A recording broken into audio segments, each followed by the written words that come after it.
मनसि प्रतिष्ठिता मनो मे वाचि प्रतिष्ठितम् आविराविर्म एति वेदस्य मा आनिस्तः श्रुतं मे मया प्रहासीर् अनेन अदितेन आहोरात्रान् सन्ददामि ऋतं वदिष्यामि सत्यं वदिष्यामि तन्मामवतु तद्वक्तारमवतु अवतु माम् अवतु वक्तारमवतु वक्तारम् ॐ शान्ति शान्ति शान्तिः नारायणं निखिलपूर्णगुणैकदेहं सर्वज्ञम् अच्युतमपेतसमस्तदोषम् प्राणस्य सर्वचित् अचित् परमेश्वरस्य साक्षादधीश्वरमियां शरणं रमेशम्.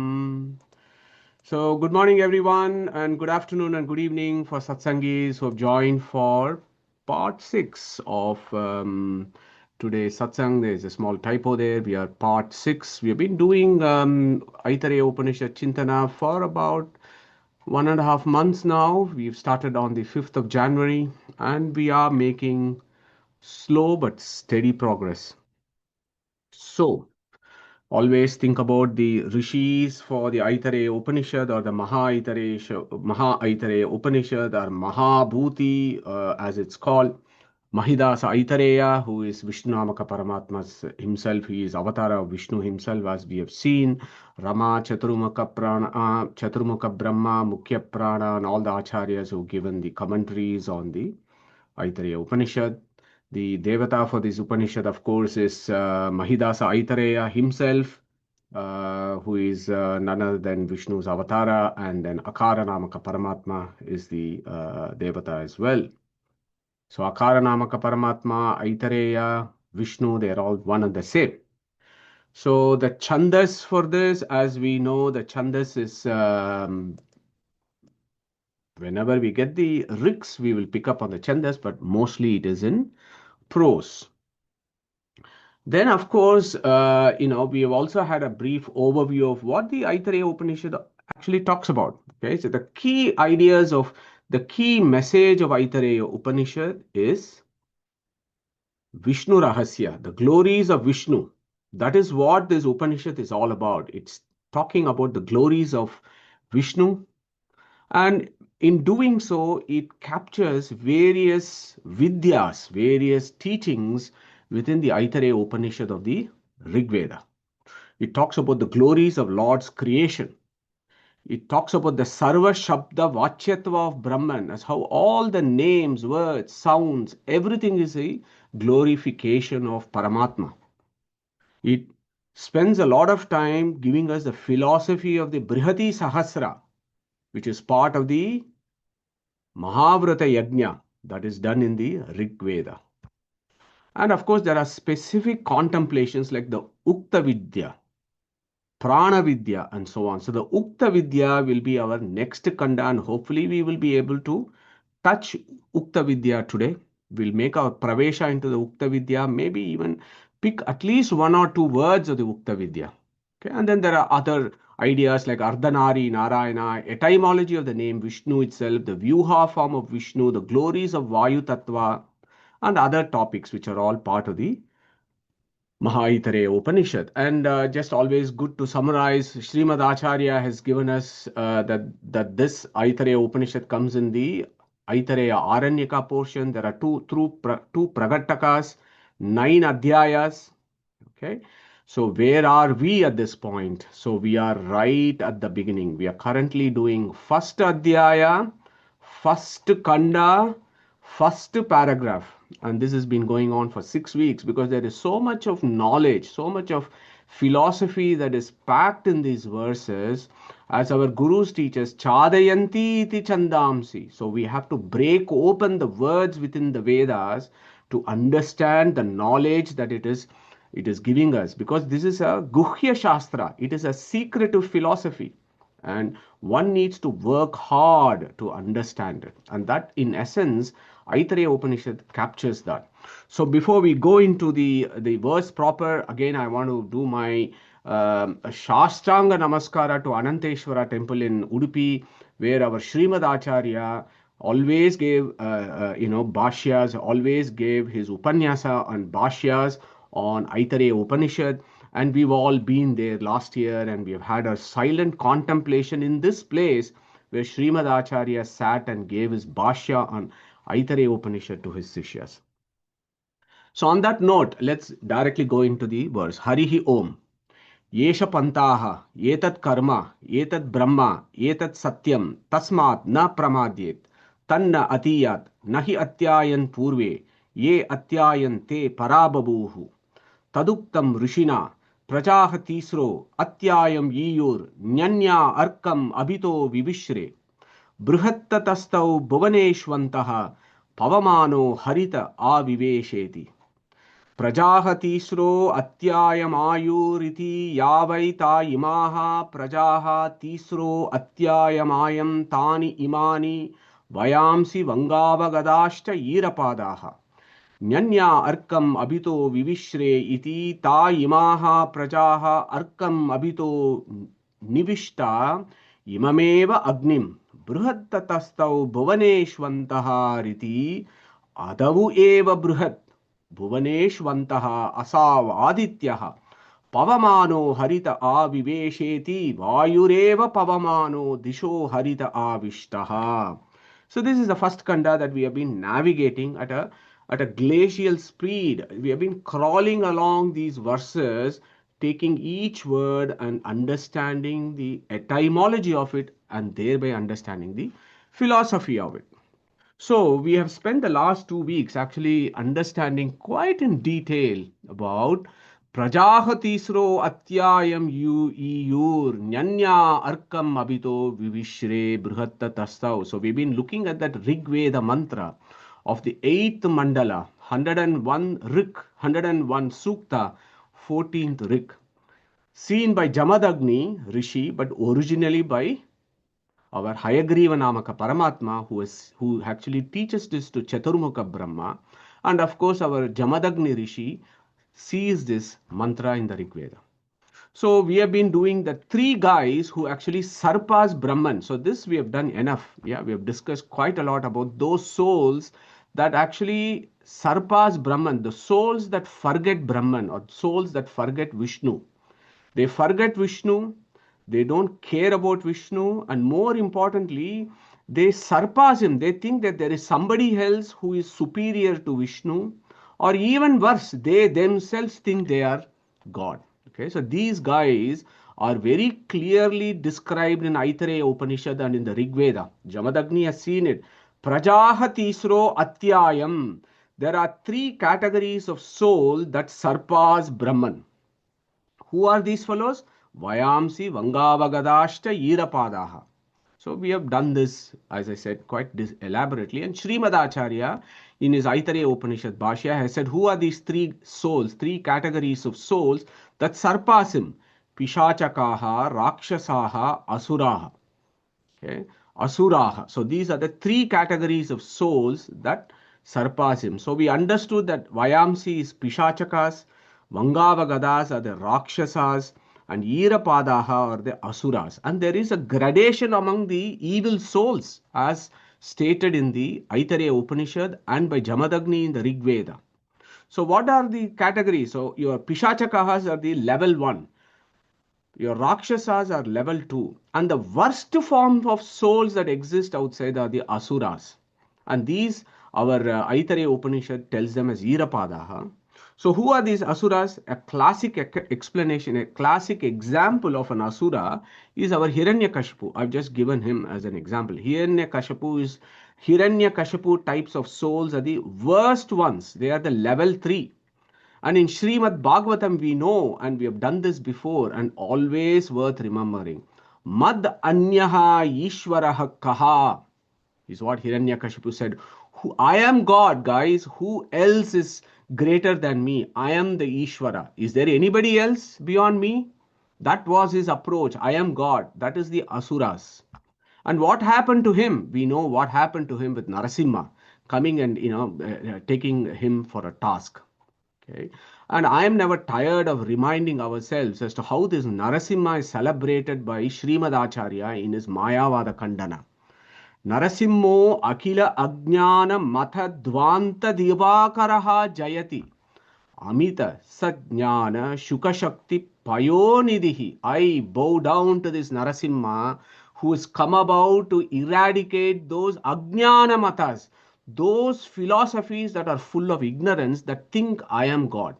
Okay, so these are the Asura categories of souls, and we have kind of revised that quite a bit, and it was useful to just get this in our grasp as to what we are dealing with here.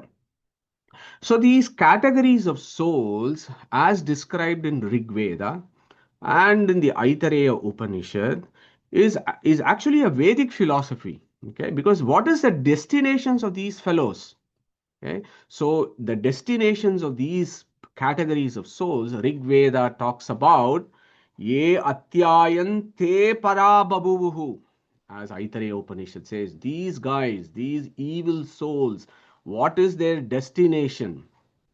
Ye atyayan atikramana, that which think that they have surpassed Brahman, that which think that Brahman doesn't exist, that which is an atheist, that which thinks that Brahman has no gunas, that which thinks that Brahman has got only few gunas, that which thinks I am Brahman itself. What is their problem? It is the worst failures of their lives. Ye atyayan te parababuhu. Okay, so what does that parababuhu means? These souls will eventually cross through the Vaitarani river and go into eternal hells. So the Vaitarani that is described in your scriptures, they go into eternal hells, these evil souls. What are those seven stations? We have kind of looked at this last time. Raurava, Maharaurava, Mahini, Vaitarani, Kumbhipaka, Tamishra, Andatamishra. So these guys go there. So these concepts of the journey of souls of various types, what happens to those souls that surpass our Vishnu, what happens to them is Vedic philosophy. Look at Brihat Samhita. Okay.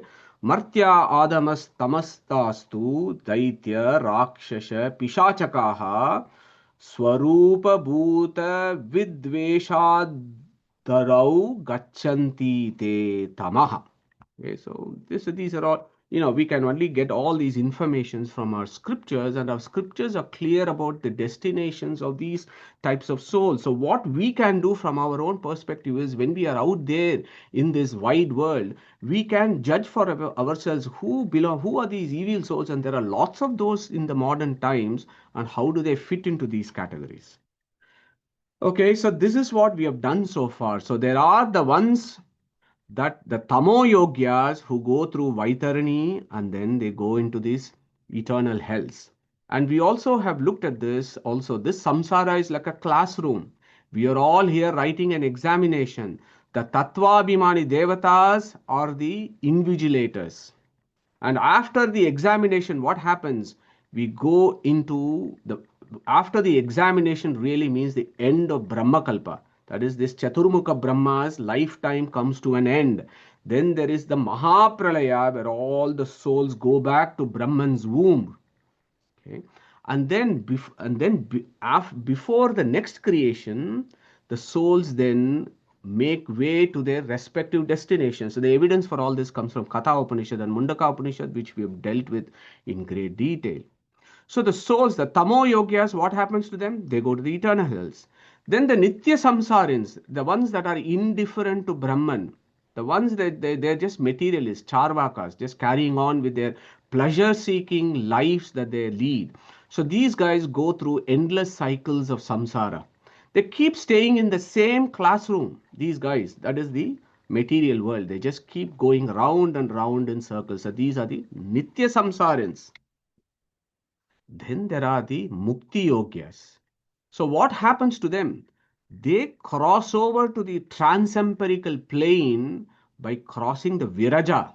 They go through the Viraja Nadi, shed their Linga Sharira, and they cross over to the transempirical plane of Vaikunta. three stations, Anantasana, Vaikuntha, Svetadipa. And within each stations you have Salokya, Samipya, Sarupya, Sayujya. Who goes where is determined by the amount of sadhanas and upasanas that they have done. Okay, so that is the Mukti Yogyas. So here is a very, very important message that Srimad Acharya gives in his work. He says, philosophy, guys, is Tattva Nirnaya. So that is philosophy. When we say Vedic philosophy, what is it? It is Tattva Nirnaya. Tattva Nirnaya means determination of things as they are in themselves. So we have to look at the world, we have to experience the world, and then we understand there are the good ones, there are the ones that are they don't care about anything, and there are the real evil ones, the terrorists of this world, for example. There are the evil ones, there are the the indifferent ones, and there are the elevated ones. We see it in our lives always. So when we experience this, that is what philosophy is all about, is to understand why this is happening. Yeah.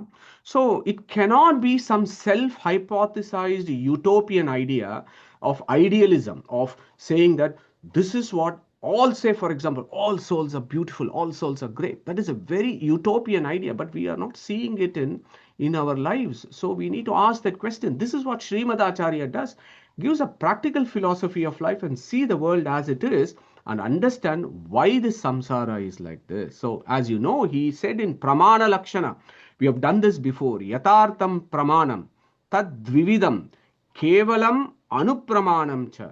Yatartha Jnanam Kevalam Tat Sadhanam Anupramanam. Anupramanam Trividam. Pratyaksha Anumana Agamayiti. Okay, so this is important. So Pramanam, Yatartam Pramanam means what? Knowing something as it is. To know something as it is, we need knowledge. So knowledge per se is called Kevala Pramana, whereas means to knowledge is called instruments of knowledge are called Anupramana. And there are three: Pratyaksha, Anumana, and Agama. Agama is what? Revealed scriptures. What is the scope of the revealed scriptures? The scope of the revealed scripture is to talk to us about transempirical things, souls, Paramatma, karma, all those things that we can't see is what the Vedas talk about. Okay? It is a upajivya pramana. It is a primary evidence for these concepts about souls and Paramatma. Okay? So that is the scope of the Veda.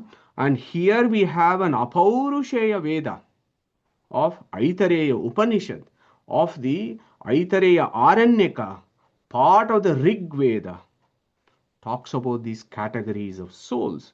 So we need to reflect upon this. Again, as I come to it, it is about Pustaka versus Mastaka. And as our Srimad Acharya has already always said, we have to look at the Vedas, the book, the Pustaka, as it is telling us, rather than having some preconceived idea in our mastaka, in our heads. We some of us have some preconceived ideas and see that in the Vedas. That should never be done. So if you take that in its essence of what we have been taught by our acharyas, then we understand this. So, and from the Vedas we understand there are three categories, guys: tamo yogyas, nitya samsarins, and mukti yogyas. Okay, so we have done about the tamo yogyas. Now we are talking about the mukti yogyas. Who are these souls and how do they get there? Okay, so that is again is discussed in the very first few lines of our Aitareya Upanishad. Yeah, Nyanya Prajahasi Tisro Ati Ayam. So Ati Ayam is very interesting. Ati Ayam is there are three categories of souls that took refuge in Brahman, Vishnu, and they gained great benefit. Okay, who are these guys? These guys are different. So it says Nyanya. Different from whom? Different from the three categories of souls who are the evil ones. There are the other three categories of souls that take refuge in Brahman and gained great benefit. Ati Ayam. Okay. Who are these guys? So last week we had a discussion about the category 1. So we'll pick it up here again. Who are those category 1 souls who take refuge in Paramatma? Okay, so these guys are called the Manushyotamas. The highest among humans is what the Aitareya Upanishad says. Who are these guys? Anyanya Arkam Abhito Vivishre. So Jamadagni in his 8th mandala has said this, which is cited by Aitareya. Mahidasa is cited by Mahidasa Aitareya. Yeah, remember that, never forget that Rig Veda mantra and its expansion and its explanation is given by Aitareya Upanishad. So the first category of souls, says the Rig Veda, that these guys, Anya Arkam Abhito Vivishre iti ta imaha prajaha arkam abhito nivishta imameva agnim. Okay, very, very beautiful and very clear the language. Okay, so he said, okay, anya prajaha arkam. So we need to think about what is this arkam that is used in the Upanishad and in Rig Veda. What is that arkam? Okay, so he basically, what our Mahidasa is teaching is, Mahidasa Aitareya is teaching is, the first category of souls that take refuge in Brahman actually take refuge in the worship of Brahman in Agni. Okay, fire sacrifice. They take refuge on Brahman who is in Agni. Okay, who are these guys? These guys are called Martya Sattamahas. These are Manishyotamas. That is, hopefully you and me, okay, we meditate. The primary pratika or the symbol of worship of Vishnu is in Agni. Agni Kunda is the primary worship. Everything else is important, but primarily it is the Agni Upasana that is prescribed for us in the Vedas. And of course, over centuries, doing fire worship may not be practically feasible all the time. So then we have adopted various, symbols made of stone, wood, metal, and so on to try and, keep that as a symbol for worship of Paramatma. So the Manishyotamas meditate on Brahman as Arka, present in Agni. Okay, so this is important, and I think it's worth again revising this because we are crawling along the Aitareya Upanishad. Arkam abhitaha nivishtaha. Abhitaha, iha and in Paraloka, these categories of souls called the Manishyotamas, Arkam. So Arkam can mean the fire. Arka has got various meanings as we discussed last time. It can mean the sun. It can mean the fire. It can also mean Ajanair architatvat sa arkaha iti uchyate harihi. Arichyate iti arkaha. So that symbol that we worship, Arichyate, that symbol that Manushyotamas worship is called Arka, which is Agni. And in Agni, whom do we worship? Aha iti Brahma. That Akaranamaka Paramatma, who is worshipped as Agni, is also called Arkaha. So this is the Agni Narayana, who is the first of the Vedic pantheon. Agni Narayana, Rama, Krishna, you name whatever you want, because he's got infinite names. Yeah, so the Agni Narayana is primarily called Arkaha.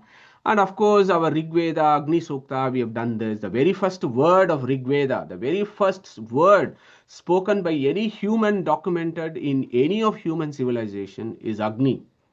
Agnimile Purohitam Yagnasya Devam Rutwijam Hotaram Ratnadatam. So that Agni is the primary symbol of Vishnu. Agre niyati, agrayatvad, agre nayati, attim, angam nayati, agam nayati. So these are all the etymologies of fire.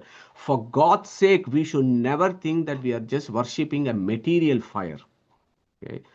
100% not. We are worshipping that Paramatma who is pervaded that fire as Agni, and he is also celebrated as Arka.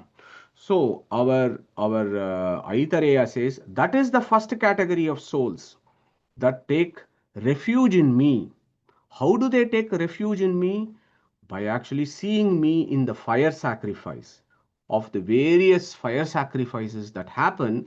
But for Aitareya, for the Rig Veda, for the Aitareya Upanishad, for the Aitareya Aranyaka, we have to go to Aitareya Brahmanam. And in the Aitareya Brahmanam, what happened? You have the Mahavrata Yajna that Indra does after killing Vratasura. Indra does Mahavrata Yajna, and then he gets the name Mahendra. So that Mahavrata Yajna, we should never forget that. Then we think about the Shastra mantras during the Mahavrata Yajna, the Nishkaivalya mantras, and in the Nishkaivalya mantras that are recited in the afternoon called Brihati Sahasra, and that Brihati Sahasra has got 1,000 names of Vishnu that is given as Ahuti in that fire. That is what this Upanishad is talking about. This Manushottamas do that kind of fire sacrifice, not blindly throw stuff into the fire. Okay, blindly throwing food and stuff in the fire without understanding what is it that our Vedic rishis wanted us to contemplate. But the ones that contemplate it in the right perspective, they are the Manushottamas who belong to category 1. Okay. So here is the a small little quiz that I've got here. Okay. So all of us go through our ashramas, right? Brahmacharya, Grihatashrama, Vanaprastha and Sannyasa ashrama. So when you are a grihastha, so let us think about brahmacharya in the Vedic times, but also in the modern times. So what are we doing in brahmacharya? What happens? So in the Vedic times, perhaps think about Shvetaketu of Chandogya Upanishad. So you are playing around until the age of 10 or 12 or whatever, and then you are sent to a Gurukula where you study Vedas for 12 years. So that phase where you study the Vedas under a guru is called brahmacharya ashrama, stage of studentship. Then what happens? You finish 12 years of studying, and as we have done in Aitareya Upanishad, is a Swadhyaya Pravachane. The Guru is saying, guys, you have done your studies, but don't think this is the end of it. Throughout your life, please do Swadhyaya. Please do self-study. But also Pravachana. Swadhyaya Pravachane. Do the Pravachana also.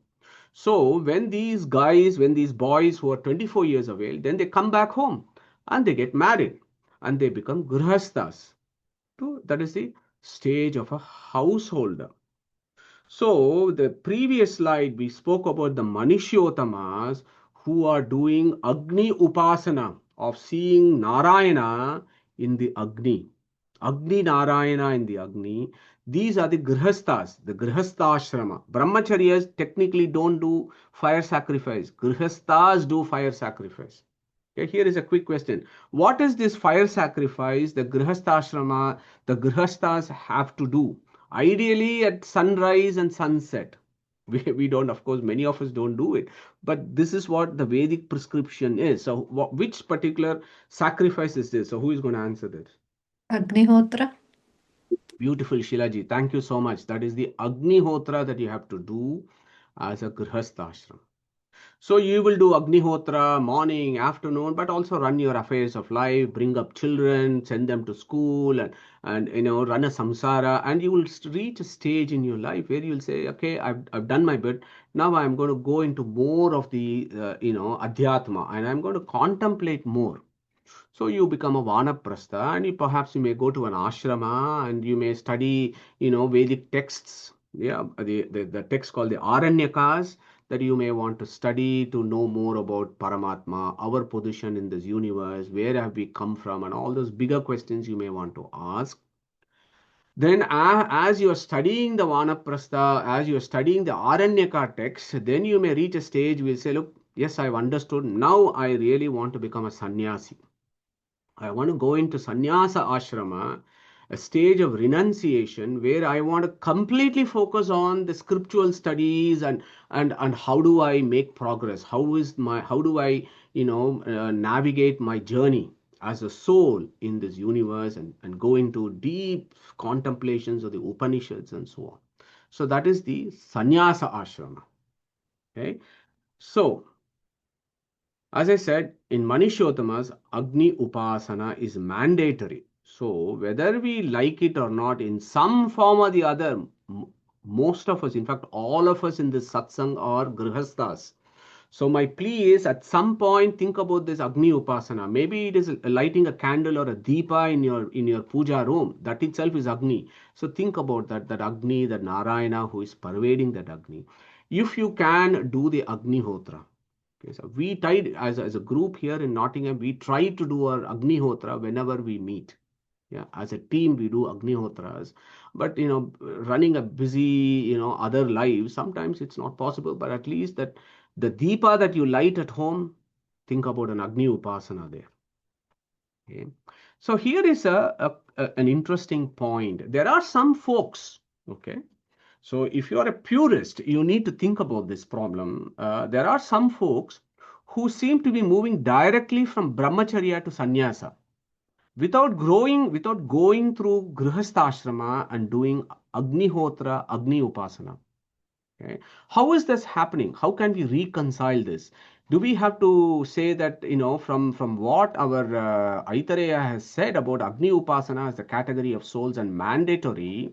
How is it that some guys who are brahmacharis directly jump into sannyasa? How is that possible?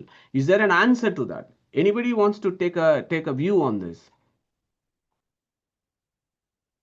It's probably a bit difficult point to think about. For example, in Madhva Sampradaya, you will probably see many of these brahmacharis who just take up sannyasa directly. Okay, is this okay? If this is Aitareya Upanishad saying you have to go through Agni, how is this happening? Okay, so our system. Sorry, who's? So did I have somebody passing? Yeah, just wondering if these are souls who are beyond the Manushyottamas. They are like rishis, so they don't need to get involved in the mundane affairs like us. Good perspective, Sushruji. Thank you very much. Saptarshiji. Yeah, so I think here in this case, so the purpose of the different stages of life to understand that that's why in the Brahma Sutra said Athato Brahma Yagis. Now, if you are interested to know about Brahman, so the stages of life to make us understand the importance of Brahman. But the souls who have already realized the importance of Bhagavan in the early age, they don't need to go through these phases and they can directly jump into the Adhyaya, the Swadhyaya of Brahman. That's what I Thank, think. thank you, Saptarshiji. Anandji. It's a guess. Probably they sacrifice that Agni in order to devote themselves for jnana. So probably the karma bit they sacrifice and they go straight away for jnana. It's just a guess. Thank you, Anandji. Here is the answer for that. Remember, the ones that jump from brahmacharya to sannyasa, they are also cycling like us, right? Everybody is cycling through our karmas, and so we are all cycling in life. So the answer that is given by our acharyas is those elevated souls that move from brahmacharya to sannyasa, the pure ones. There are ones that become sannyasa, do all sorts of nasty activities also, and there are also ones that become sannyasa and then revert back to grihasthas. All those things also we see, but the pure ones from brahmachari to sannyasa, why is that happening? Is in the previous births they have done as grihasthas, they have done the agni hotra already, so they have accumulated enough punyas that they directly go to sannyasa. Okay, so that is one of the answers that is given to this question, where some of us who belong to the tattvavada sampradaya may ask this question. Okay, so manushyotamas progress as karma yogins. Okay, here this is an important point. All humans, I'm afraid, are karma yogins primarily. Okay. And how do they do this? Srimad Acharya in the Bhashya gives us a beautiful answer. Agnau karmani krutveva manusha mukti bhaginaha karma bihir shuddha sattvanam karma tyago api na anyata. So all the highest of human souls, the manushyotamas, they are all karma yogins. What is karma? Karma means not doing some mundane work. No, Agni Upasana, doing the fire sacrifice. This is all karmas. Okay. And of course, other things that we do as Nishkama karma, starting off from Agni Upasana. So these are the karma yogins. And as Anandji was mentioning, these guys have jnana and bhakti also. But we all start as karma yogins. That is what is this Upanishad telling us. Manushyottamas are primarily karma yogins, but then they also have components of jnana and of course bhakti. Without bhakti, nothing happens. So karma and jnana maturing into bhakti, and then you progress. Okay, so these are the Manushottamagas. So here is a question. I think it was I think it was Sushruji who was mentioning. Are sannyasis rishis then, Sushruji? What do you think? Are the sannyasis who have gone through the ashramas, are they rishis? How do you kind of look at that?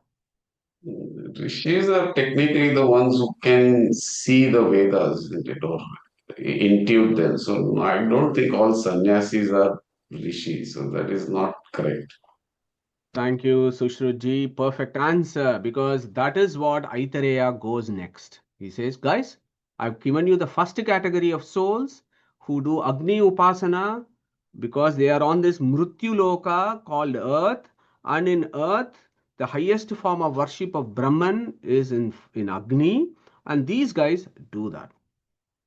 Then he says, there is the second category. Who are these second categories? If you look at the Rig Veda mantra, it says, Prajahati Sro, then here Nyanya Arkam Abhito Vivishre, Bruhattatastau Bhuvaneshwantaha. There are the second categories of souls that take refuge in Brahman. Who are these guys? Rig Veda has said, Bruhattatastau Bhuvaneshwantaha. And then our Aitareya Upanishad then clarified, Adavu eva brihat bhuvaneshwantaha asau adityaha ashritaha suryagam vishnum rishiyo bruhad ityasau tejasa bruhannama vukto vishnur adityaha ityapi in his bhashya. So there are the second categories of souls called the rishis. Okay. How do they do upasanas? They do upasana of this Vishnu as Brihat Namaka Paramatma. Okay. Where do they see this Brihat Namaka Paramatma? Adavu eva Brihat. So they look up at the sky and they see the sun. The sun is bigger than Agni, right? On earth, Agni, its ability to pervade is only to a particular area on that earth where that Agni is lit up, that it removes that darkness or ignorance. Whereas the rishis, Aitareya says, they look at this Brihattamaka Paramatma in Brihat, that which is bigger than the Agni, and look at their language, their beautiful language of the Upanishad. Adavu eva Brihat, adu, that we say in colloquial language, adu eva Brihat, that you can see every day in the morning, that sun that is out there, that is Brihat. And inside that Brihat is, of course, Brihat Namaka Paramatma. What does that Brihat do? Bhuvaneshwantaha, the light of the sun goes through all three areas. Bhur, Bhuvas, Suvaha. Three areas it is able to pervade. Bhuvaneshu. Okay? And this Brihat Namaka Paramatma is Bhuvaneshu Antaha. Okay? Inside. He is inside all the three areas. Bhur, Bhuvas, Suvaha. Who is that guy? Asau. Asau again means pointing there. That one there. Adityaha. So these guys, the rishis, they are thinking a little higher. Their ability to contemplate the presence of Brahman, Vishnu, is a bit higher than the Manushyottamas who look at it in the Agni. So these guys are looking at the sun and then they are meditating how this Paramatma is there in the sun. Okay, and we know, of course, the Rishi Vishwamitra and his Gayatri mantra, which is in the Vishwamitra mandala that is the third mandala of the Rig Veda, 62nd Sukta, 10th Rik, the Gayatri mantra. So, can I get one of us to recite the Gayatri mantra, please? Who wants to pick this up? Anandji, may I request you to do the Gayatri mantra for us, please? Sure. Om Bhur Swah Tat Saviturvarenyam Bhargo Devasya Dhimahi Dhiyo Yo Na Prachodayat. Thank you, Anandji. So this Vishwamitra Gayatri is seen by Rishi Vishwamitra. Okay, Rishi. He is looking at the sun. Classic example for what the Aitareya Upanishad is saying. Brihattatastau bhuvaneshwantaha iti adavu eva brihat bhuvaneshwantaha asav adityaha. This Aditya is called Surya because that which illuminates. Okay. Let us think about this second category of souls called the Rishis. What do they do?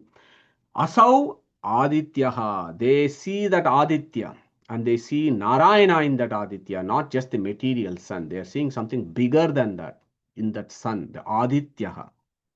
What does Aditya mean? Adatya iti Adityaha, the one that takes away one day of our life every morning. We may not realize it, but that is what is going on. Allows evaporation, clouds formation, rain, crops, and food for our sustenance. This becomes important when we read Ukta Vidya in the next Kanda. Brahman, of course, accepts everything. Asau Adityaha Adanat Sarvavastunam. That is another etymology given by Srimad Acharya about what Aditya means. One is Adatya iti Adityaha. The other one is Adanat Sarvavastunam, that which holds everything under its control. Yeah. These guys contemplate on such a Brahman, Vishnu. We know, as Acharya has very clearly said, Brahma Shabdashta Vishnaveva. Brahman means Vishnu, nothing else. No Nirguna Brahman nonsense. Brahman means Vishnu. Okay. So that Rishi sees Brihat in Aditya. That Brihat that pervades all the worlds. That is what the Rishis are doing. And they know that, and their primary way is how do they progress in their lives. Again, Srimad Acharya gives very, very important stuff here. Swadhyayena amum ashritaha. So these Rishis, as Sushrut was mentioning, these Rishis are seeing the Vedas. They have certain attributes. Vimshat lakshano anunaha tapasvi bahuvedavid vedavid eva yam pashyet savedo jnana darshanat, as it is described. Yeah, in our Brahmanda Purana, it gives a definition. Who are those rishis? Vimshat lakshano anunaha. They have to have some qualities. Then only they can see the Vedas, not Tom, Dick, and Harry. So these guys see the Vedas and they don't hold on to themselves. They meditate, they go into deep inner contemplation of what they have seen. Okay, they also see Brahman inside them in deep contemplation, constantly doing swadhyaya. So these are the rishis, primarily jnana yogins, but that does not mean they do not know Agni sacrifice. Yes, they do know Agni Narayana is there. And of course bhakti, the highest forms of bhakti is, at least that we can read in the Vedas, you will see them in our rishis. So these guys, that category of souls called the rishis, they are engaged fully in scriptural study, on contemplation of Brihat in Aditya.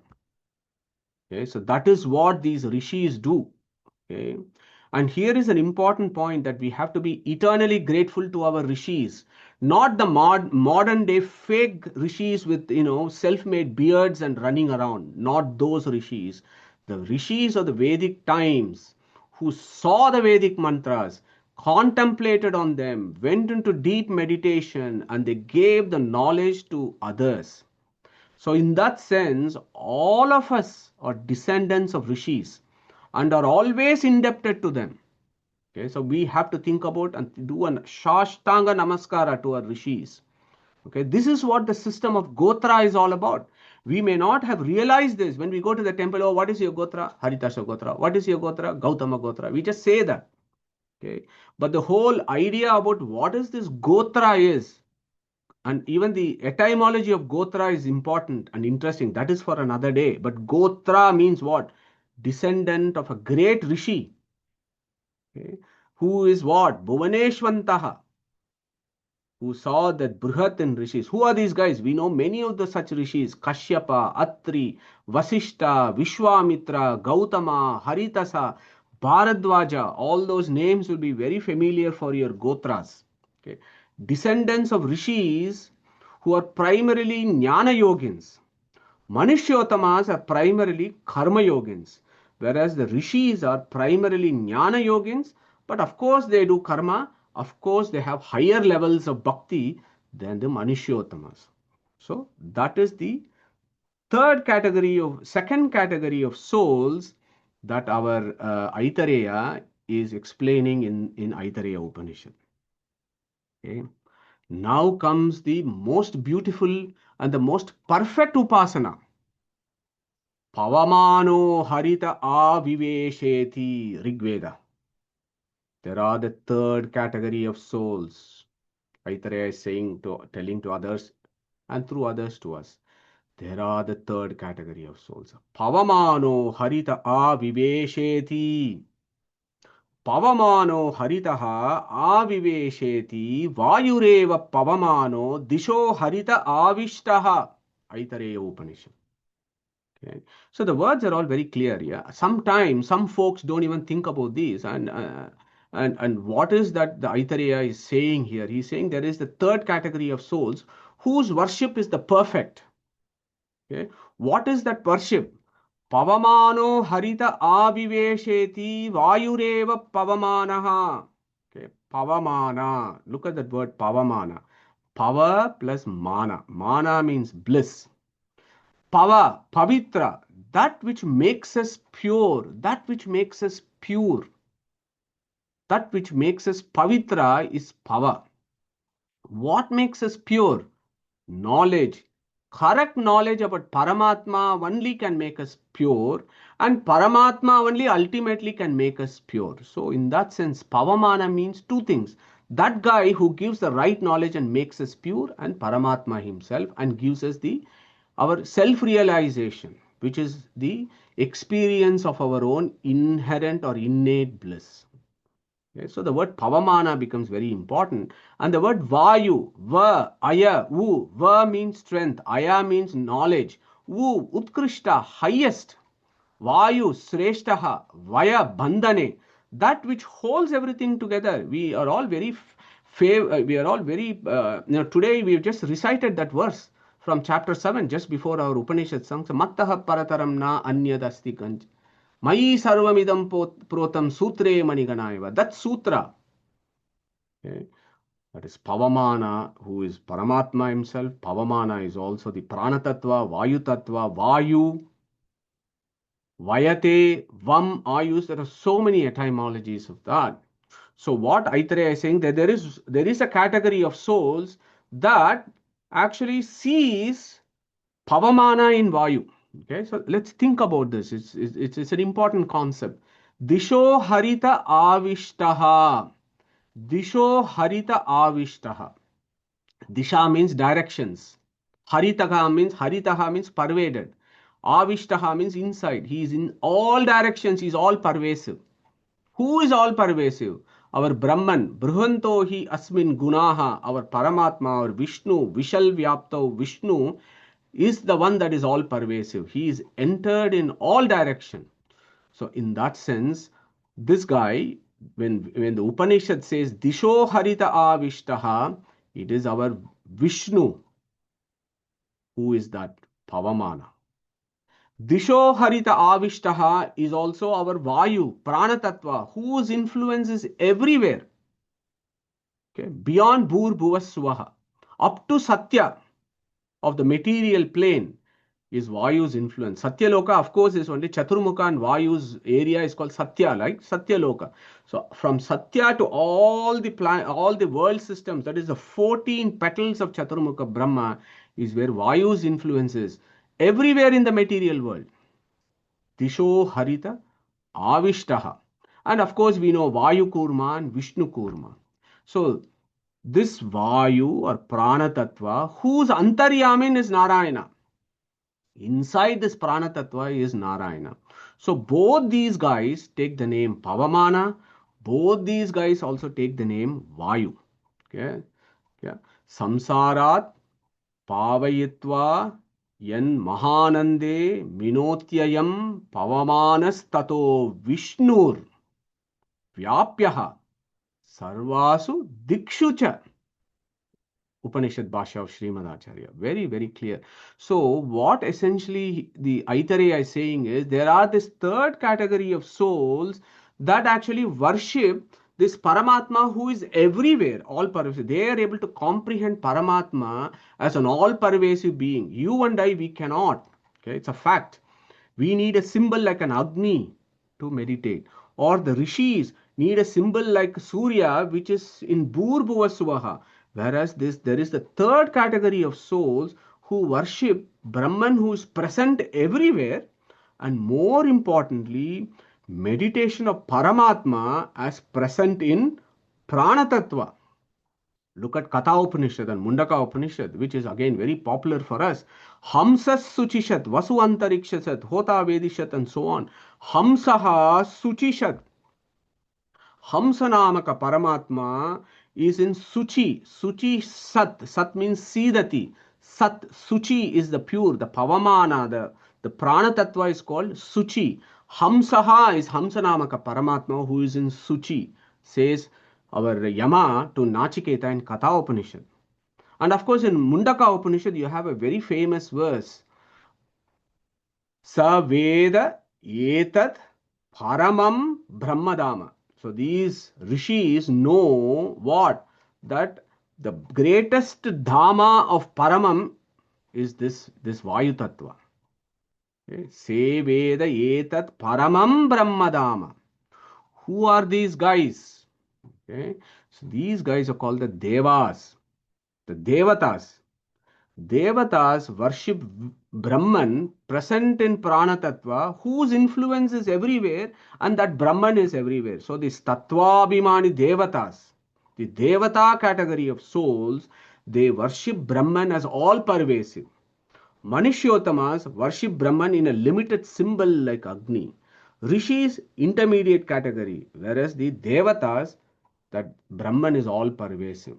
Very, very clear language of the Rig Veda and the Aitareya Upanishad. And of course, we should never forget our Antaryami Brahman of Brihadaranyaka Upanishad, which talks about who is this Yajnavalkya is telling this Kapya Sutram Vidyam Tam Cha Antariksham Ainam Sa Brahmavid Sa Lokavid Sa Veda Devavid Sa Vedavid Sa Bhutavid Sa Atmavid Sa Sarvavid Vayurvai Gautama Tat Sutram. Okay. Never forget that Brihadaranyaka Upanishad. Okay, as to what is that perfect worship is Antaryamin. Narayana, you are Antaryamin of my Guru who is Prana and who is pure. His 37 Sarvamula Granthas is the one that is giving me the knowledge of understanding who this Narayana is. Okay? That is how the worship these Devatas do. And of course, we have done this Devata worship of Vayu in Upanishads, right? Ishavasya Upanishad. Who can forget that verse?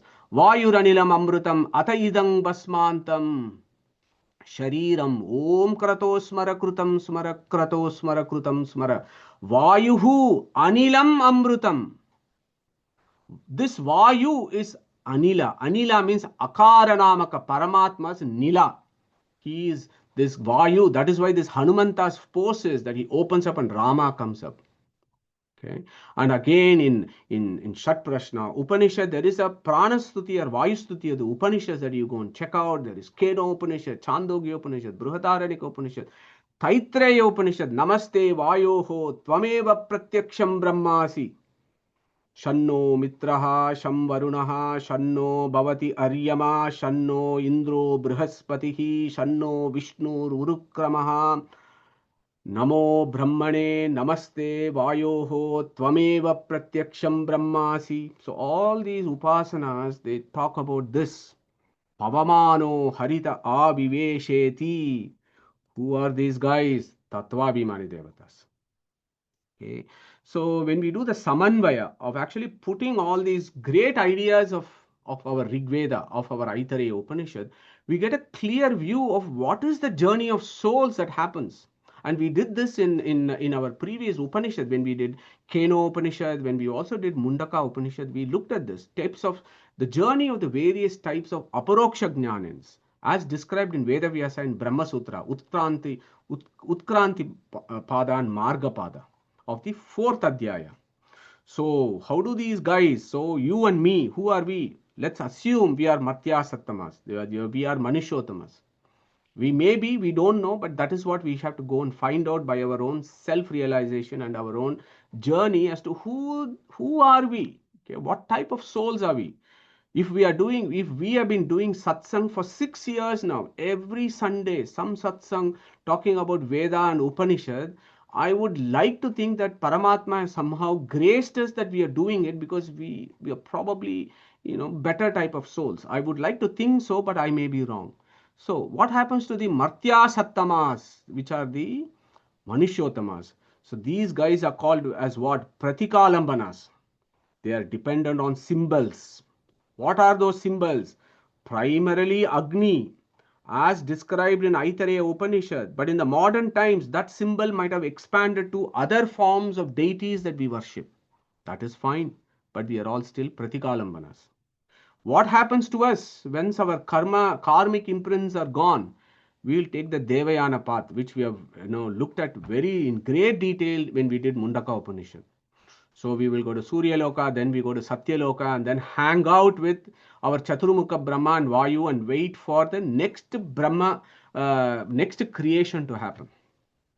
Okay, so how will that happen? We'll come to that. Yeah. So that is us, Martya Sattamas and Rishis. What do the Rishis do? They look at the symbol like the sun and then they go into inward contemplation and then eventually they also make up their journey. Okay. Then you have the Tattvabhimani Devatas. Who are these Tattvabhimani Devatas? Indra, Surya, Ganesha, Agni, Varuna, Chandra, all the great Tattvabhimani Devatas that control our bodies and the Brahmanda. So these guys, as described, Pavamano Harita Avivesheti in Aitareya Upanishad. So these guys, they worship Brahman as all pervasive and also Pavamano Harita Avivesheti. So, Vayurvai Pavamana. So they see that Paramatma inside the Prana Tattva. So these guys are called Apratikalambanas. That Vayu is also everywhere. So that is how you see that all pervasiveness of our Narayana. So these guys are called Apratikalambanas. What happens to these guys? They will go to Amukta Sthana of Vishnu Loka, where our Jaya Vijaya guys are the gatekeepers. They are hanging out there. Then, of course, the Viraja Nadi dip happens to all of them. Okay, so there is a slight difference of Tattvabhimani Devatas. They go through Narasimha Agni, and then the Rishi Devatas, they dip in Viraja Nadi, and then they shed their Linga Sharira, and they go over to the other side. So that is the grand view of the journey of souls. Srimad Acharya gives a reference here. Chaturveda Shikashruti Deva Vava Sarva Prakashaha Rishayo Antah Prakashaha Manushya Eva Bahihi Prakashaha. Very, very, very clear. Three categories of souls that are described here in Aitareya Upanishad. Three categories. Manushya, Rishi, Deva. What do Manushyas do? Bahihi Prakashaha. They see this Brahman in symbols outside of them. What do Rishis do? Rishayo Antaha Prakashaha. They see that Brahman, that Paramatma inside them and they go into deep meditation. What do the Devas do? Devavava Sarva Prakashaha. They see this Brahman who is all pervasive. Okay. So the gradations of souls who are always abiding by Brahman, who always take refuge in Narayana, who always know that they are always dependent on Narayana. Our Aitareya Upanishad says there are three categories: Martya Sattamas, Rishis, and Devas. And when you place it here, the logical sequence is so correct, so perfect. So Bhuloka, Martya Sattamas are you and me. We are in Bhuloka, this Martya Loka. For us here, how do we worship? Arkam in Agni. That is our worship. We don't have capacity to think about Brahman as all pervasive and all that. We don't. If we think we have, sorry, we don't. Okay. So we are karma yogins primarily. Then you have the Rishis. Rishis are able to contemplate on the Brihat in Aditya and also deep inside them. So what is the influence of Aditya? Swarloka, Bhuvarloka, Bhuloka. That is, you have the Mrityuloka, Antariksha, Swargaloka. So when you go out, stand outside, where you are standing is Mrityuloka. And when you see the sun, that is the Swargaloka. In between is the Antariksha. These guys are able to understand this Brahman who is there in all these areas. Whereas our Devas, not only Suvarloka, Bhuvarloka and Bhuloka, but all other lokas, they know that this Brahman is all pervasive. Yeah. And as Pavamana in Vayuhu. And the greatest bhakti yogins are devatas. Okay? Whether we are bhakti yogins or not, God only knows. But the greatest bhakti yogins are devatas. Now we got our, what are we celebrating today? We are celebrating Shivaratri. Okay? Shiva is the greatest Vaishnava. He is the greatest devotee of our Narayana, says our scriptures. He is the greatest bhakta. And of course, our Pavamana is the highest bhakta. He is the Ekanta bhakta. Okay? Pavamana, this Prana Tattva, who is a Tattva Bhimani, is the highest among all the Devatas with full bhakti. He is a Ekanta bhakta. Okay? And of course, our Jayatirtha has given the definition of bhakti, isn't it? That was very clearly shown by our Prana Tattva. Bhima has shown this in his Mahabharata. When we look at Bhima's presence in Mahabharata, we understand how a pure bhakti, a practitioner of bhakti yoga, how he is. You can actually see by understanding Bhima's life in Mahabharata. So those are the three guys. They have increasing capacity to do upasana on Brahman. So I hope this is kind of clear. So here I've got a question for our contemplation before we close today's session.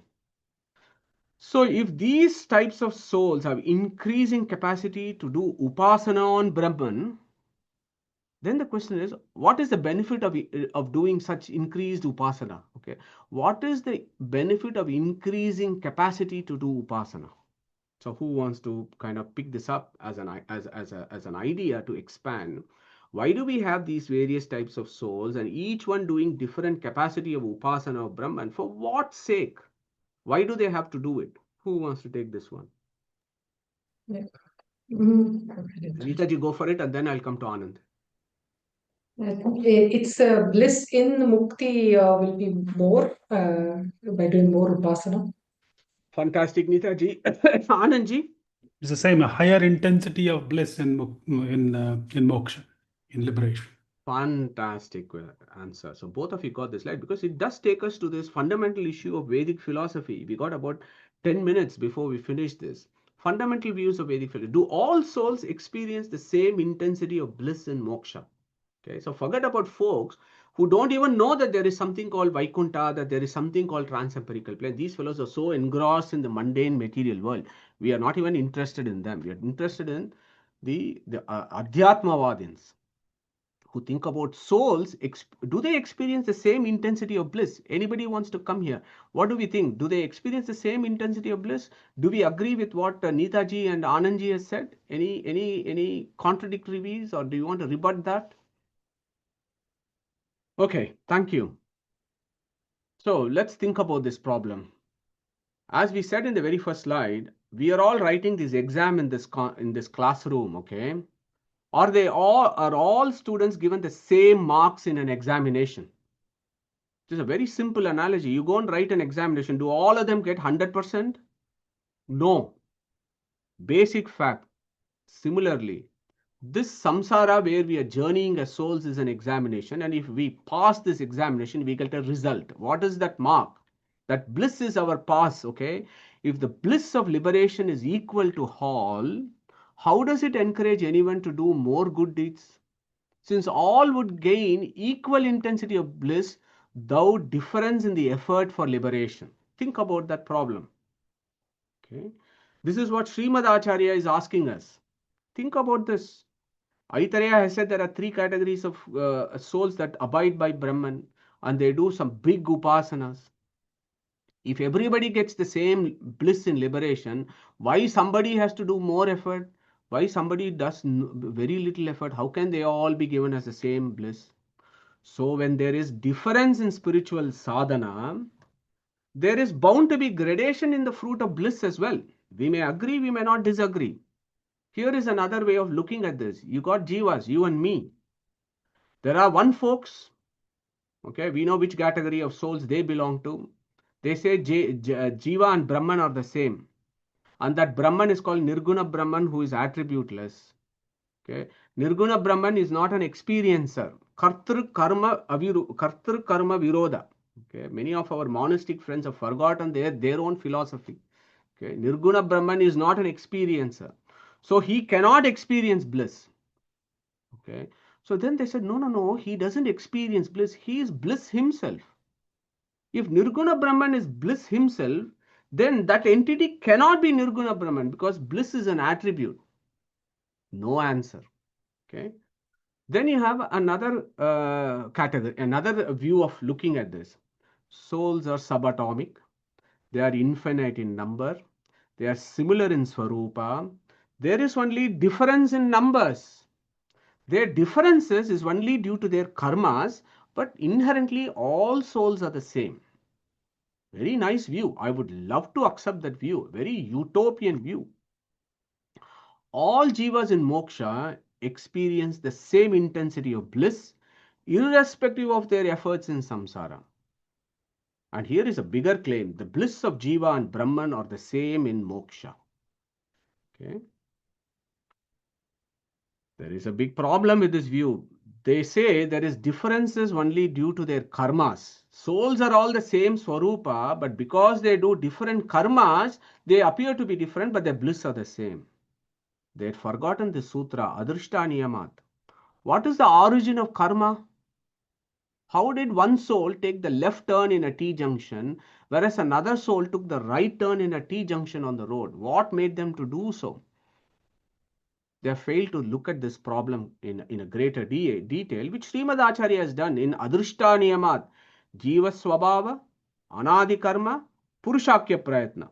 So these are the three things, Purushakya Prayatna and Anadi Karma. But these origins of these two is Jiva Swabhava. Otherwise, you can never account for why different souls do different karmas. Here is another problem. If all souls get similar, same type of moksha, intensity of bliss in moksha, then that God is partial. I am putting more effort, whereas another guy is putting very little effort, but we are both getting the same marks. We are getting both same bliss. Vaishamya Nairgranya Nasapekshatva Tatahi Darshayati. Our Brahman is so impartial. If you take this view, you are accusing our Brahman of partiality. Then there is the third view. Jiva is subatomic, infinite in number, difference in Swarupa. Each soul is different from another Jiva. They are intrinsically different from each other, which is illustrated in Manushyotama, Rishis, and Devas, or Vayamsi, Vangavagadaha, Irapadaha. They do different karmas due to their intrinsic swabhava. The experience of defined quanta of bliss of jiva in moksha is totally different from the infinite intrinsic bliss of Brahman. There are two important sutras. Jagat Vyapara Varjam, the affairs of looking after the universe is only with Brahman. Jagat Vyapara Varjam. He is entirely different from everyone. There is another Brahma Sutra 4421, Bhogamatra Samyalingacha. So, Bhogamatra. So, yes, Jivas experience bliss. Brahman is inherently, infinitely blissful. So, in that category, both experience bliss. So, Bhogamatra, Samya. In their experience of bliss, there may be similarity, but their nature and the type of bliss that they experience is entirely different. Okay? So we need to look at all these before coming to that kind of conclusion. So what this particular verse is actually saying is the sadhana is directly proportionate to bliss, and it increases from Manushyottamas, Rishis, and Devas. Aitareya Shruti is Apaurusheya. It is the highest source of authority. It is Swataha Pramanya. Okay? And it is talking about it's talking about transempirical entities like souls and Paramatma. And it is stating Vayamsi Vangavagataha Irapadaha Manishyotamas Rishis and Devatas. Okay, so I don't want to have my hypothesis in my mind and see the book. I want to see what is there in the Pustaka rather than having a hypothesis. So we need to be very, very clear of that. And I want to finish off today with this gradations of Jiva Swabhava, gradations of sadhanas and upasanas, and gradations of Ananda. That is what the Samanvaya here is. And I've given us, this Taitareya Upanishad, which talks so beautifully. What is the Manishyottama's Ananda? Tasya yeyam prithvi sarva vittasya purna syat sa eko manusha anandaha te ye shatam manusha anandaha sa eko manushya gandharvanam anandaha shrotriyasya cha akamaha tasya, and it goes on. Humans, there is Ananda Taratamya in this philosophy, in the Taitareya Upanishad. Humans, Manushya Gandharvas, Deva Gandharvas, Pitrus, Ajana Devas, Karma Devas, Devatas, Indra, Brihaspati, Prajapati, and the Brahmananda, or the bliss of Brahman being infinite. And Brihadaranya Upanishad then gives us how does this work? Etasya eva anandasya anyani bhutani matram upajivanti. They are all dependent on our antaryam in Paramatma. Okay. So on that note, let's close today's session of talking about the Taratamya of souls, and then Taratamya of souls, and we pick up the ideas of what Srimad Acharya is telling in Aitareya Upanishad as we navigate this. Okay, so Krishna Pranamastu, lots of slides coming up in the first kanda, so we'll pick it up. So I'm going to say Krishna Pranamastu, and today we are indeed blessed to have Shivarama Swami Maharaj talking to us. So we are all looking forward to this. And before we do that, may I call upon Mohanadasa Prabhu to give us a brief introduction to Shivarama Swami Maharaj. And of course, we are all praying and offering our obeisance to Maharaj. We were there in Krishna Valley about 2 years ago. And I still remember that afternoon that we spent with Maharaj, with our Narasimha Nakastuti and offering our Narasimha to Krishna Valley. It was such a divine experience. So thank you very much for joining us. So Mohanadasa Prabhu, just give me a minute. Let me just put your slide deck on. So just a minute, but over to you, Mohanadasa. Hare Krishna, dear Professor. Hare Krishna to all of you. Hare Krishna. We are here in Budapest, and I would like to introduce to all of you my spiritual master, Srila Shivaram Swami. Some of you have already met him, as Madhusudan Guruji already explained. So Shivaram Swami Maharaj is a disciple of Bhaktivedanta Swami Prabhupada. He joined to ISKCON, International Society for Krishna Consciousness, in Canada, and he served in the US.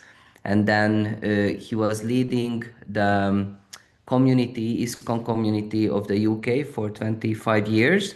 He took sannyas in 1979, and then he started to come to Hungary because he's originally Hungarian.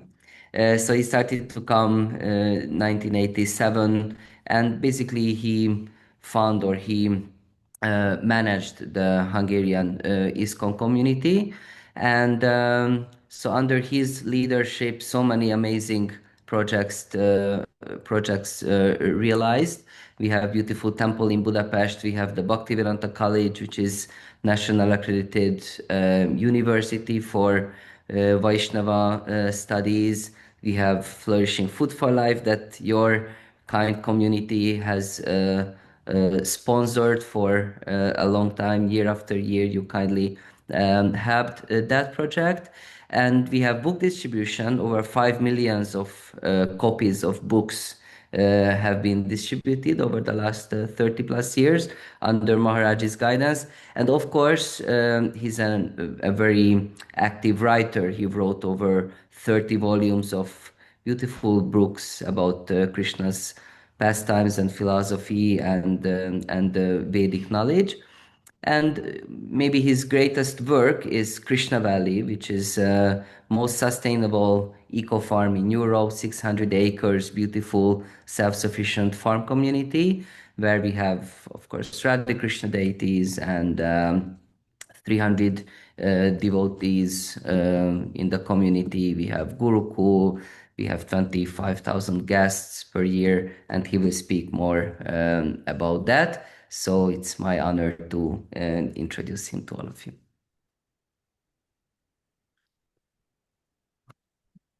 Hare Krishna.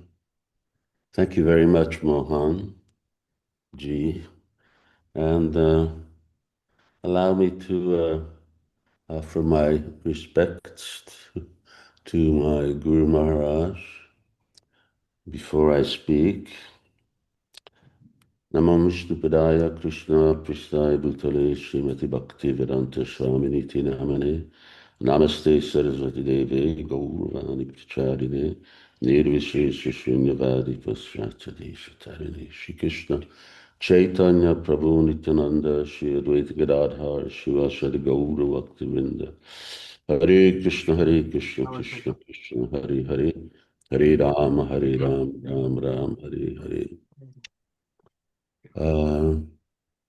Thank you very much, dear Dr. Madhusudan Prabhu. I'm not seeing everybody who's here.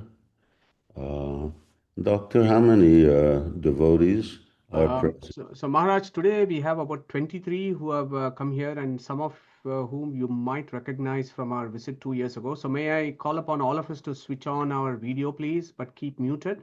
And Maharaj, let me know when you would want me to move on to the next slide. So just give me an indication. I shall do so. Thank you very much.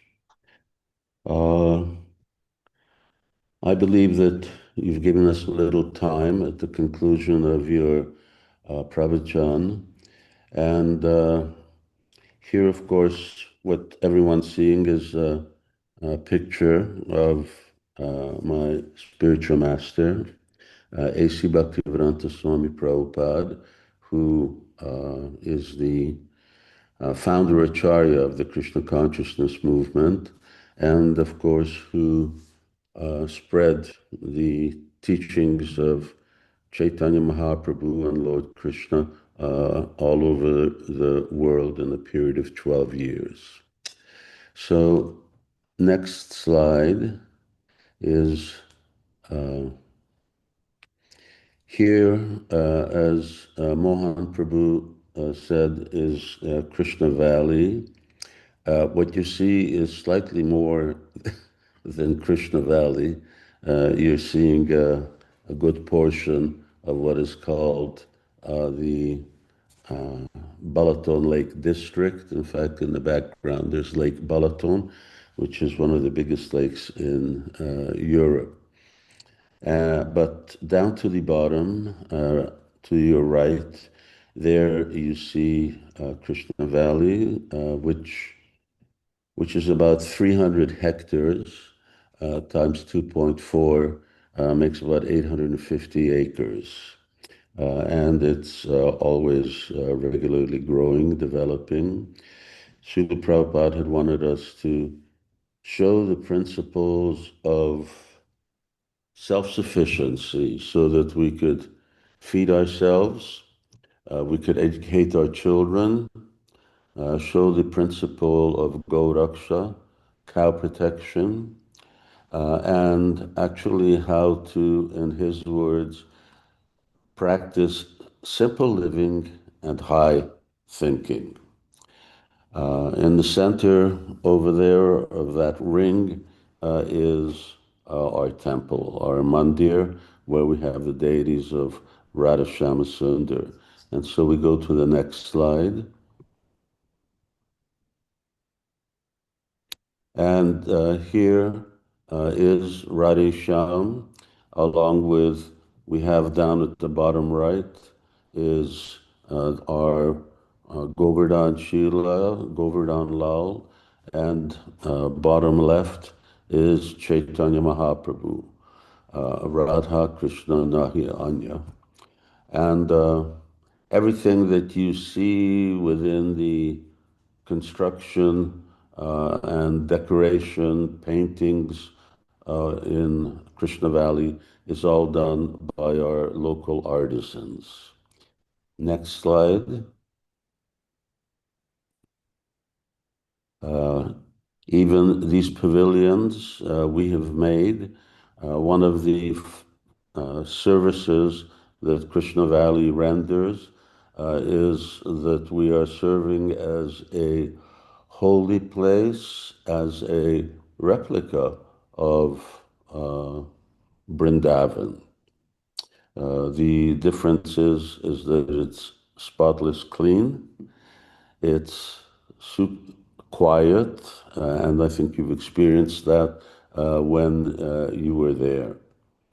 And we have marked out 600 holy places in Krishna Valley, and I also wrote a 9-volume book which talks about the parikram places that correspond to the same places of Krishna's Leela in Vrindavan. Then we go to the next slide, where, as I mentioned, this is two of our core functions. One is that to show that tractors, automobiles are actually destroying the values that Indian culture, Vedic culture is based on, which is cow protection. So, Namo Brahmanya Devaya, Go Brahmanna Hitaya Cha, Jagat Hitaya Krishnaya, Govindaya Namo Namaha. Namo Brahmanya Devaya, that first is the protection given to Brahmanas.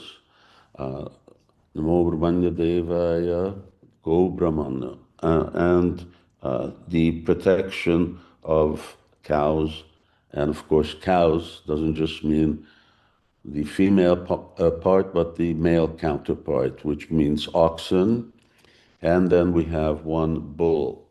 The difference between the two, is that oxen are castrated and the bull we use to be able to fertilize cows further.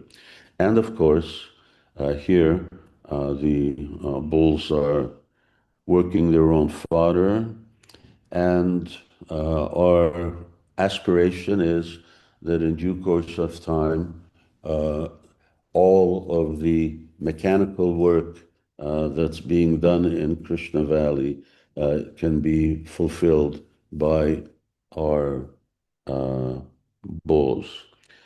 People ask, well, how many cows have you got?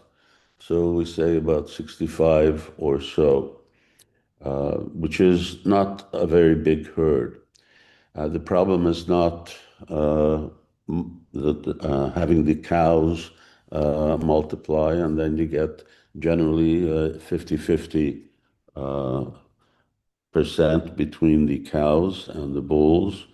But the issue is how many people are willing to do what these two devotees you see there to actually stand behind the plow and work with these very big animals. Each of these bulls are a ton each, and be able to do this for their life, where many of them may have gone to university, gotten a degree, and now all of a sudden they're doing this kind of work. So we could have by now easily 1,000 animals, but the problem is we don't have that many devotees who are willing and able to stick out doing this type of service.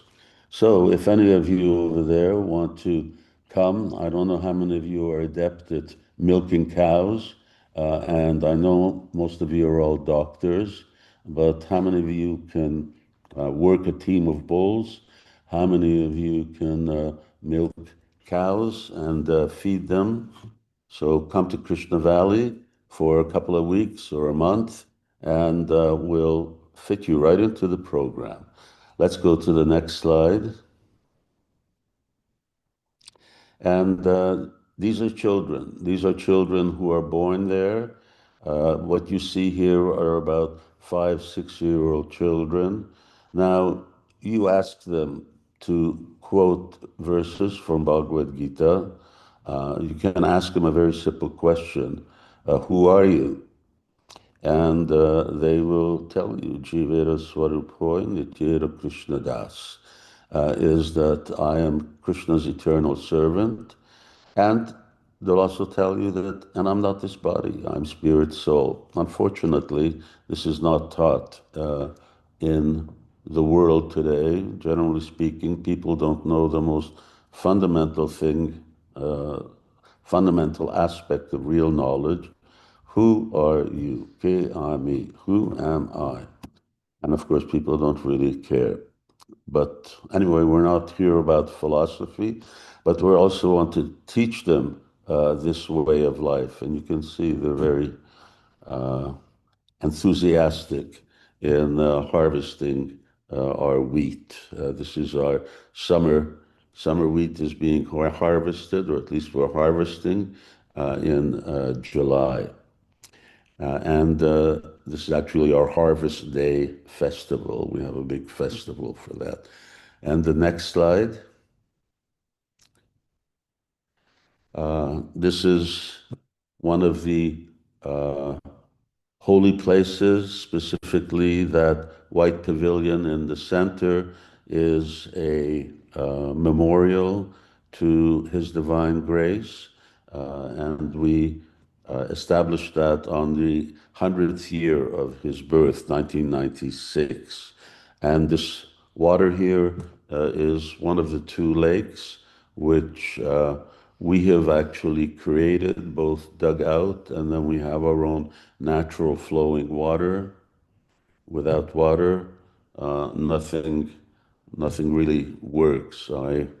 Just today, one of my friends phoned me from Angkor Wat in Cambodia, and very interesting how, because there was a 40-year drought some 1,000 years back, 1 million people completely abandoned the city. You have no water, you have no life. Even without food you can do, but without water. So this is actually our most important aspect, staple. Next slide.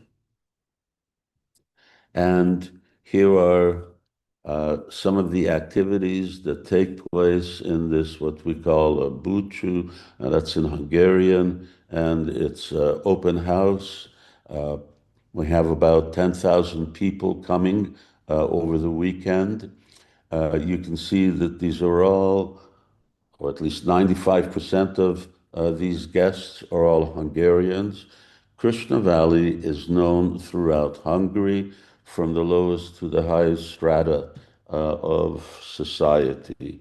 We have ministers who come to visit, members of parliament, what to speak of so many other guests. That's during the year.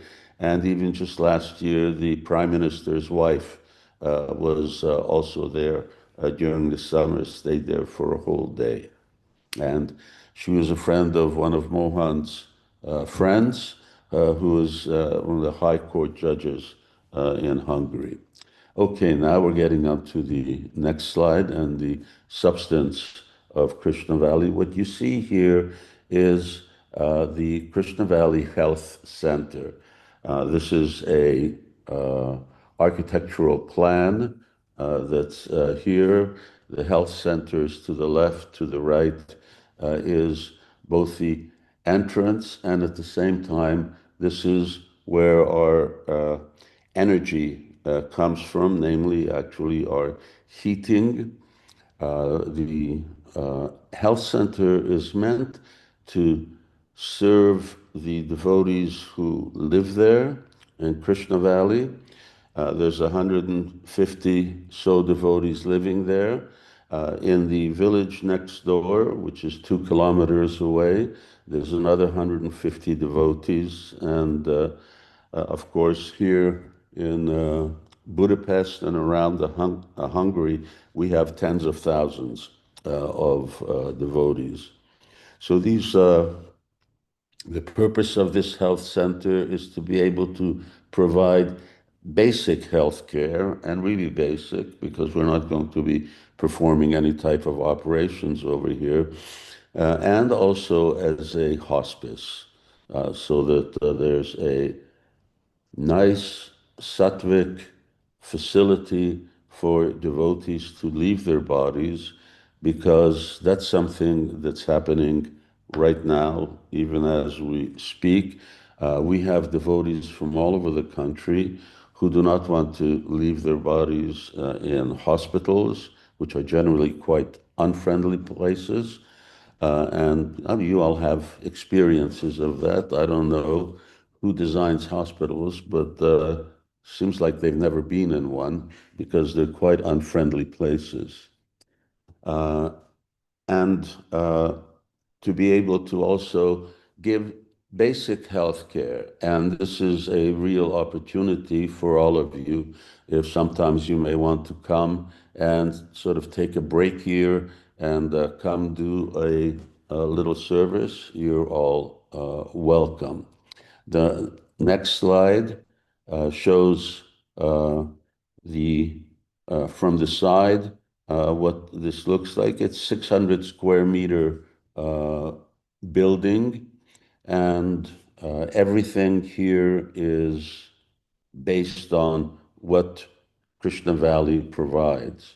You don't see solar panels on the roof, but there are the electricity is provided by solar panels, and that way we have some lighting, as well as being able to drive certain electrical machines. We don't expect to have many. Medical science was doing quite well for millennia before electricity was brought in as a facility. And of course, Ayurveda doesn't say anywhere that you have to have electricity to be a good doctor. We do have doctors. We have currently a doctor on site who lives in Krishna Valley. She has her own family there. And here in Budapest, we have another 2 doctors who are, these are GPs, who are very willing to move to Krishna Valley once this facility is completed. And so we move on to the next slide, which shows on the left-hand side, shows the plot of land on which this is. For any of you who have been to Krishna Valley, this is really at the end of our Grihasti facilities right now. This whole plot is meant to facilitate another 3 buildings in the future. And you see just a very basic plan at the bottom right. But if we move to the next slide, then these are further elevations, which I don't need to really get into. And the next one. Here is also elevation, but now you see the interior, the cutaway plans of the building. What you're looking at is relatively small on your screen, but one of the best architects in Budapest, who happens to be a devotee and who's the son of one of our devotees. They have their firm, and they